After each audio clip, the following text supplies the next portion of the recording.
Proteas ICC Women's T20 World Cup squad for 2026. Starting with our captain, Laura Wolfhard, Tasman Brits, Nadine de Klerk, Annerie Derksen, Shabnim Ismail, Sanalo Jafta, Marizan Kap, Ayabonga Kaka, Sunay Lees, Karabo Meso, Nonkululeko Umlaba, Kayla Reinicke, Tumi Sekakune, Chloe Tryon, and Danai van die Kerk. Thank you, Lita. Thank you, Convenor. Coach, just the remarks on the squad announcement, your initial thoughts and summary of the squad in general. Yeah, I think it was important for us to kind of like put a team together that we feel will compete at the World Cup. And also just to mix experience and youth as well. We've got a couple of youngsters coming in. We've got a couple of old heads also coming in. But I think experience and youth will be a good mix for us to make sure that, this time around we cross the line. I think the most important thing is for us to bring that trophy back home. Between myself and the selector, we had conversations on around what type of team do we want to have at the World Cup and the character that it must portray throughout the World Cup. And then we felt that this group of players will personify that. Thank you so much, Coach. Can I please ask you to use the hand raise function to ask your question, and then we will go in that order. I'll give you a second just to put up your hands. Thank you so much. We've got a few already. We'll start off with Firdaus, and then we'll go Morgan and then Nathan. Firdaus, please get us underway. Thanks, Lita. Hi, Mandla. Hi, Clinton. Mandla, just take us through this conversation you would have had to have with Shabnim around coming back. I mean, I know you've mentioned you need pace, but just in terms of her mindset, her readiness, tell us how that went. I think it was a no-brainer, to be honest, to try and get one of the best bowlers in the world playing for South Africa again. Whatever happened in the past probably happened, and I came here on a clean slate, and I wanna achieve great things with this team. And for that to happen, you need to have the best people available. And Shabnim is one of those. I didn't see us going to a World Cup. All right, of course, we will take you back into the Mandla Commission as we continue to hear testimony of Warrant Officer Marumo Mahane there in Pretoria. But this story also a big one for the day. The special task force has arrested prominent Mpumalanga taxi boss Joe Ferrari Sibanyoni early this morning. They also nabbed two other suspects that are hunting a fourth. The arrests are related to a businessman's extortion complaint from last November. The name Joe Ferrari has come up in several investigations, including into taxi violence. He's also been linked to alleged cartel boss Vusmuzi Cat Mandla. ENCA. Sorry about that. Coach, can you just start again there? Sorry. No, I was saying that it was important for me to actually go and have a chat with her, because we wouldn't have a player of a caliber sitting at home and watching us play. And looking at the gaps that we had as a team, she was fitting the bill beautifully as well. So yeah, looking forward to see what she can offer. Thank you so much. Morgan, please go ahead. Thanks, Lita. How's it, Mandla? Mandla, on Ferraris, like we heard now, and Shabnim, it must be really nice to have this player, because one of the biggest characteristics over her career has been the fire and the passion she brings with her bowling. And it's almost really fitting that her last game was that World Cup final against Australia, and then her potential first game could be against Australia as well. And that's probably exactly what you want for that opener at Old Trafford. Yeah, I think, when we look at our team, and obviously looking at the ODI World Cup, and we felt that, we need that X factor, and she definitely carries that. And she's a strong character herself. She's a fighter, good in the field, senior.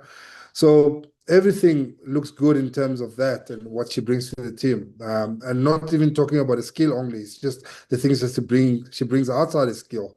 And this probably the addition that we needed in our team to make sure that, we're going to fight all the way. Thank you so much. Nathan, please go ahead. Thank you very much. Good day, Mandla and Clinton. Mandla, just obviously on Shabnim, you've included Shabnim in the squad. Please give us took us through how did this conversation go about yourself, Shabnim, and CSA, and is this perhaps one of the reasons the squad announcement was postponed for Monday? I think when I got the job, one of the things was to see why she's not part of the team.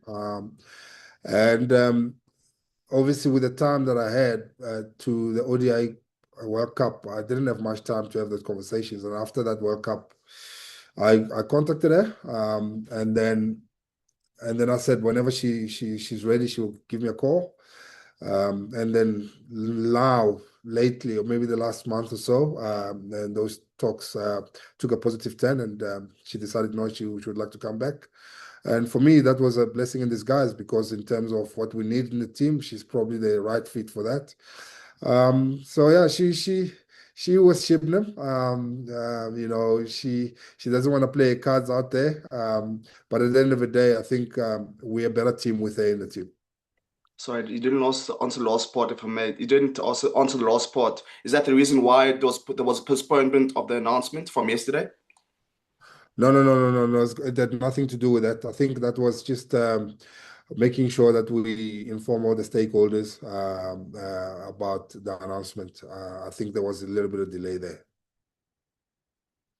Thank you, Nathan. We'll go with Benjamin, Keenan, and then Francois. What up, Benjamin? Oh, no, good morning, Lita. Thank you. I wanted to ask about that. I think the coach has already answered it about the postponement and if Shabnim or anybody else was the reason it was postponed. So thanks. No, thank you. Keenan, over to you. Thanks, Lita. Morning, guys. Mandla, regarding Shabnim, is this a return to international cricket for her, or is this just a return to the World Cup? Will she be available going forward? And just how does that look with regards to if it is just the World Cup, with regards to players being able to just play particular tournaments, or if will they need to be available for bilateral cricket as well? Well, I think World Cup cricket is also international cricket, so she's back for international cricket. I remember we've got a big break after the World Cup. I think our only other series will be Zim and India in December, November, December. So yeah, those chats will keep going. She's a freelancer at the moment. Let's be honest. She's playing the leagues, so we'll just obviously see her availability, and then if it all works out, then she'll play for us. So just sorry, Lita, just to confirm, she's rescinded her retirement from international cricket. Well, she's going to the World Cup, so that means she has. Thank you, Keenan. Francois, then Lynn. Thank you, guys. Coach, just on Shabnim as well. How do we make sure we find the next? And I know you've said that there's a bit of a lack of pace within our fast bowling or what we are seeing bowling fraternity in the women's game. How do we make sure that that we get someone that can take up that mantle in the future? Yeah, I think what's important now is to and the fact that Shabnim is still available to play actually buys us a bit of time to make sure that we put processes in place to make sure that we produce the next fast bowler coming out of not one, not two, and I think we need to have a big pool of them so that we can have that healthy competition. And there's a couple of players that have got the potential.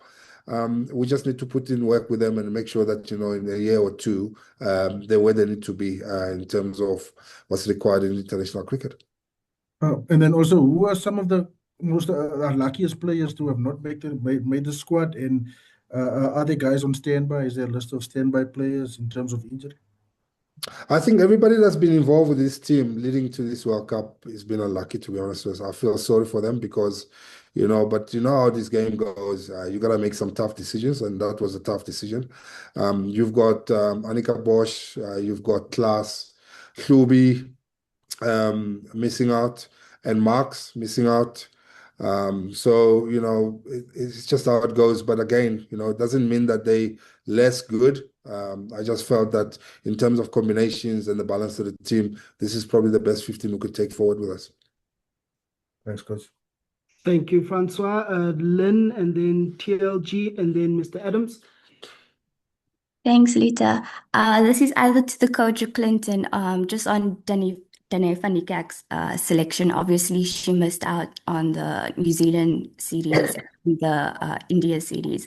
How is she doing in terms of fitness-wise, and just what was the motivation to kind of still keep her in the side, even though she hasn't played some time? And you're Clinton, I think that one's for you, at least to get you involved here. Thank you. Thanks for the consideration, Lita, and I'm not on Mandla condition right now, so thank you for that question. Yeah, no, definitely Dane. Dane, unfortunate injury that she picked up before the away series, and which was definitely part of the plans all along. Unfortunately, she had a setback with illness as well, which obviously put us a bit under pressure from getting her involved in the India series.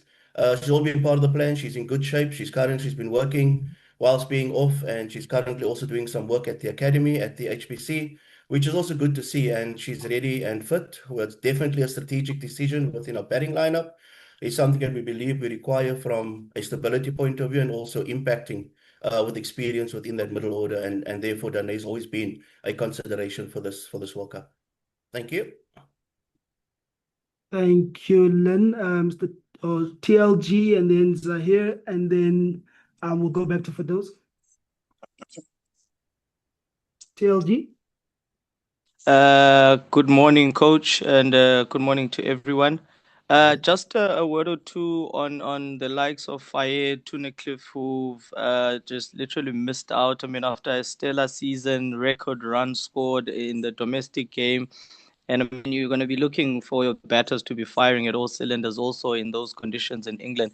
Just a word or two on her and perhaps, some of the youngsters who've shown that they're quite capable with the bat, but unfortunately it's quite a number of youngsters who are missing out here who've carried the flag, especially in the series in New Zealand and also going to India. I'm just interested in maybe those youngsters that you're referring to that are not going, that have done well in New Zealand. Can you just mention a few for me, please? You've just mentioned a couple like Ohlubi and a few, and there's also the 21-year-old who finished a couple of stellar innings from Border. I'm not sure if she's in the squad or she was mentioned or not. Hlubi is currently recovering from an illness, so we weren't sure when she'll be ready. She's definitely one for the future. I think that's the positive thing about the fact that she's young. She will still have a plethora of opportunities for her to represent the country going forward. As for these youngsters that are coming through, it's always nice to perform domestically, because that's how we see if somebody is prepared to take the step up to international cricket. But those opportunities will come, probably not the World Cup, not as yet. And with regards to Faye's been consistent the last 2 seasons, and Faye has gotten opportunities from an international cricket point of view as well. But in terms of the balance and the combinations that we wanted, that's probably the thing that made them miss out in those discussions. Thank you, Pratando. Zahir, please go ahead, and then we'll go to Firdaus. Hi there, Coach Wanda. Just in regards to your squad, I mean, there's a lot of your focus in talking about fielding in the squad and the standard of fielding in the squad. There's 7 players from 2017 in your squad. Are you concerned that they might be a little bit long in the tooth going into an intense T20 World Cup? Zaire, believe me, if I was concerned about that, I wouldn't have selected them. We've got a good fielding coach working with them now to make sure that we're ready. This is one thing that surprises me about the women's game. You got these old players that are moving like young players. Marizan, Shabnim. You must just see how they move on the field. It's actually quite crazy. So that's positive in terms of knowing that what they're going to give you in the field. So for me, as much as it might look like fielding has been a concern leading up to the World Cup, but it's something that we're going to actually put priority on and make sure that we don't slip up at the World Cup. And just to follow up, Coach, you're a braver man than me to call women old, but just in terms of the Kayla Reineke, I mean, she brings fresh energy. She brings a lot of excitement. I mean, there's a lot of focus on the older guard, but I mean, she brings a lot of excitement into the squad. And I mean, you expect a big impact from her at the World Cup? Yeah, I think she's definitely showed a talent with opportunities that was given to her, and she's definitely somebody that's definitely going to go and rock the world. If the opportunity presents itself during the World Cup, I'm pretty confident that she will do well for us. Thank you. Don't see any other new hands up. Oh, there we go. Mr. Percy. Thank you. Sorry for those. I didn't see Percy's hand up there. Percy, please go ahead. Lita, thank you so much for the opportunity. Good day, Coach. Good day, Clinton, and good day, colleagues. Lita, I've got two Afrikaans questions. I wouldn't want to push the coach of Afrikaans. I know you can do Afrikaans, but I want to put Clinton under pressure today, sir. Clinton, kan ek u dan net vra, Clinton, eerstens, Coach, congratulations on the squad you guys selected. Clinton, kan ek jou vra, wat was julle denkwyse agter hierdie groep gewees? Kan ek jou vra spesifiek oor die twee name wat aan die aanleiding van hierdie perskonferensie uitstaan, is Shabnim se naam en natuurlik Danai van Niekerk se naam. Wat was julle denkwyse tussen jou en die afrigter? Hoekom het julle besluit om hierdie twee ervare spelers deel van die groep te maak? En dan die tweede vraag is net, dink julle het nou die regte groep saamgestel om oor daai finale hekkie te spring, Clinton? Kom ons begin by die tweede vraag, Percy. Nee, definitief. En dis die rede hoekom ons gekyk het na die span soos hy nou is. Definitief Shabnim wat vir ons 'n bietjie spark bring in die bowling attack, X-factor vir ons bring. Ons het dit gekort in die afgelope paar series wat ons gehad het, was dit maar bietjie taaf in die upfront met die nuwe bal, en ons het daaroor gesels en gevoel dat dis probably the missing piece of the puzzle wat ons dalk gaan kort vir die World Cup, en ons het voortgegaan met daardie besluit. Met Danai, soos ek vroeër gesê het, dat sy was altyd part van die planne. Het 'n jammerte dat sy nou die fitness issue gehad het voor die toer, en dan ook nie beskikbaar was vir Indië nie. Ons wil graag vir haar daar gehad het, want die experience en die ervaring wat sy bring aan die span, en wat sy bring van 'n leierskap ook, wat sy saam gaan deel met al die spelers, vir ons baie belangrik. Dit bring ook vir ons baie stabiliteit in die middelorde. Sorry, Coach, just a question for you then. Is there a lot of pressure on Coach Mandla Mashimbyi to come back with the silverware this time around, sir? The pressure that I have is to make sure that the players are ready. I think I'll only feel the pressure based on the preparation that we put together to make sure that they're ready for the World Cup. When you get there, it's just having the confidence to go and actually execute your skill. And when you do it well, the chances of you winning are higher. And I just want to keep the pressure now and actually demand a lot from them and put pressure on them to want to improve and grow and make sure that they get all their bases covered from that point of view. So yeah, the pressure that I'm feeling, it's actually now in preparation or leading up to the World Cup. When I get there, it's just for them to enjoy themselves and execute. Thank you so much. All the best, luck. Thank you so much. Just checking in, no other further questions. For those that are old hand or you ready to take a question, we'll finish up with the last two. Yeah, thanks. Just on Tasman Brits, Mandla, she's obviously got, we know what she can do, but I think it's been a rough couple of matches for her. Is there any kind of specific work you'll be doing with her, and just how's her confidence? Yeah, there's a process in place with regards to Tasman, and you know, I'm not too much taken aback based on the performances that she's been giving. We're busy with the process with her, and we're pretty confident by the time we get to England, she will be where she needs to be. She's been a stalwart since I've taken over. She's probably been one of my best players, you know, especially in the 50 over game. But you know, in terms of the power and the talent, you cannot take that away from her. So I'm pretty sure that by the time we get to the World Cup, those processes will come together and she'll fire from all cylinders. Thank you. Any taker for the last question? Francois, I see your hand is still up. You can go ahead, Minnie. Sorry, I forgot to. All right, okay, Sorry. no worries. Any takers? They can unmute now and speak. All good. Coachy, just one more for me. Sorry, here you can go. Yeah. Would you say that at opening a game, I mean, looking ahead to the World Cup, opening game against Australia, that's, I mean, that sets the tone. I mean, you got India, you obviously beat them, but it's a bit of a group of death, isn't it, to get out of that one? Yeah, you know what they say, Zahir, you gotta beat the best to be the best.